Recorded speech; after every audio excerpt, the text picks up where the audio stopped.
This is Mark with laurelhollowpark.net, and today I want to look at 5 shapes made by the Homer Laughlin China Company in the 1800s. And they are Victor, Shakespeare, Chelsea, Louis XVI, and Rococo. Now these 5 shapes I'm lumping together like this, not only because they were made in the 1800s, but because these are shapes that were made by Homer Laughlin while Homer Laughlin himself was still associated with the company.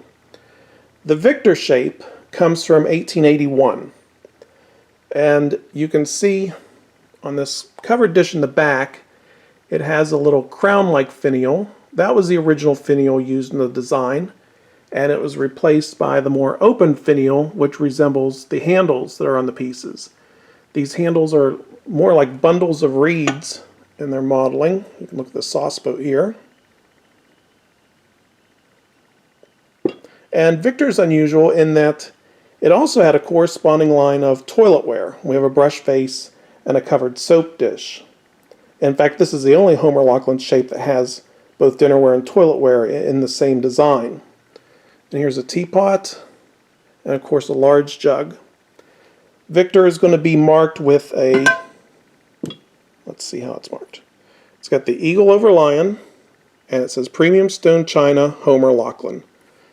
That's not a very clear mark. Some of them will say patent applied for. Actually, this one does, the brush face. Eagle over lion. It's pretty smudged. At the bottom it says patent applied for. So that's Victor. Shakespeare comes from roughly 1884. I'm sorry. Shakespeare started with Homer in their pottery in the 1870s, but Shakespeare left in 1877. And he later died in 1881. So this line was named after Shakespeare. It has a rather unusual look to it. I don't know if you can tell in the image, but the lid looks sunken. It's meant to look like that. It has an almost organic design. And here's what the teapot looks like. The handles and finials have this rib design on them, sort of the opposite of Victor. If you see Victor's go up and down, and Shakespeare's go in the opposite direction. Shakespeare is actually marked the same way as Victor. Premium Stone China Homer Laughlin.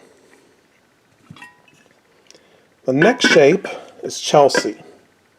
Now for Chelsea, we're going to get the flashlight, because Chelsea is translucent. That is, light will pass through it. We've got a butter pat here, and you can see how the light passes through with the rim soup. Again, the light will pass through. If we take the Shakespeare lid, nothing. Alright. So, this translucent ware was made, let me put it this way, about 1885. And you have the casserole in the back, this square design. Now, Chelsea is going to be marked differently than Victor and Shakespeare. It has the horseshoe mark. Laughlin China with the crossed swords. And according to the patent papers, this was designed by Homer Laughlin and Chetwood. Here we have, again, the horseshoe mark with crossed swords. This is the only dinnerware shape you will see this marking on, this Chelsea shape. Must not have been a good seller because it's very difficult to find. Louis XVI comes from about 1890. It has heavy embossing on, as you can see here, this is all embossed work, this floral design, and it has unusual tusk-like handles and finials. The flatware, if we can get it to show up, has more embossing, floral embossing along the rim. It also has an inside line modeled. Now, Louis XVI and Rococo, as we'll see, have the same marking. It's the eagle over lion, but it just says Laughlin. It doesn't say, it's not Premium Stone China, and it doesn't have the horseshoe. Now, Rococo came out a year later. This is about 1891. And you look at the Rococo covered dish here, and you look at the Louis XVI covered dish here, they're very similar in their overall design. They have the same swag type designs on their corners, but Rococo has this jagged finial The jagged finials were actually original to the line, and they were later replaced by smooth finials. In fact, we can see this sauce boat. Let's see. You can see the little leaf design on the top instead of the jagged finial. So if you have a jagged finial, you have an early version. There's the teapot, Rococo sugar, and this is a covered soup tureen. Remember from the last video we had soup tureens and oyster tureens. This is oval, so it's a soup tureen. This piece is a large salad bowl. This is 9 1/4 inches wide by 4 inches tall. It's a pretty substantial piece. Has the swag embossing going on, and of course the eagle overline back stamp. We've seen the sauce boat. It's upside down. And of course here's a piece of flatware. More swag, periodic embossing along the rim. And butter pats, and then we've got a platter, or as they used to call them back then, dishes. Now, Rococo was discontinued in the late 1800s, about 1899 or so. And even though it was discontinued, it still survived in one form or another. This is from a printout from a 1907 catalog. And it is Laughlin semi-vitreous hotelwares, double thick, and you can see a Rococo platter right in the center, number 21.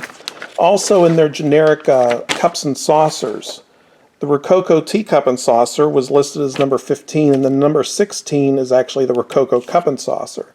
So even though the line was largely discontinued, it still survived in some form. So again, these are 5 shapes that were made while Homer Laughlin was still part of the company. After he left in 1897, 1899 plant number 2 was built, and then 1903, I believe, is when the first wares were drawn from plant 3. And then from 1905 to 1929, plants 4 through 8 were constructed in Knoll. So not only were these shapes made when Homer Laughlin was still with the pottery, but they all come from plant number 1. Now, the original River Road pottery would have made stuff like cableware and white granite staples, but these pieces, you can pretty much guarantee, all come from plant number 1. And again, they are Victor, Shakespeare, Chelsea, Louis XVI, and Rococo. That's going to be it for today.